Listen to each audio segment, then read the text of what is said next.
વાત કરીશું મહારાષ્ટ્રથી। મહારાષ્ટ્રમાં નાગપુરમાં નોંધણી સંબંધિત મુદ્દે બે પક્ષોએ સમાધાન કરાર પર સંમત થઈ અને નોંધણી રદ કરવા માટે અરજી કરી હતી।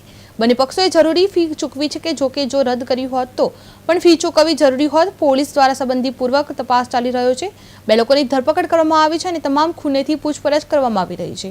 ફોજદારી કેસ હજુ બંધ કરાયો નથી અને જવાબદાર સામે કાયદેસર કાર્યવાહી ચાલુ રહેશે। સંબંધિત અધિકારીઓ અને સંડોવાયેલા તમામ લોકો પર પણ સખત કાર્યવાહી કરવામાં આવશે। એફઆઈઆર સંબંધિત ખોટી નોંધણી કરનાર દરેક વ્યક્તિને કાયદેસરની કાર્યવાહીનો સામનો કરવો પડશે। સરકાર તરફથી કોઈને બચાવવાનો પ્રયાસ નહીં કરવામાં આવે અને તપાસ સંપૂર્ણપણે પારદર્શક રીતે આગળ વધશે।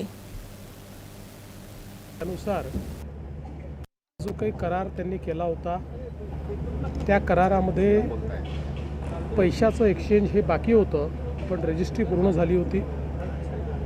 त्यांनी दोन्ही पक्षांनी ही रजिस्ट्री रद्द करावी अशा प्रकारचा अर्ज केलेला आहे।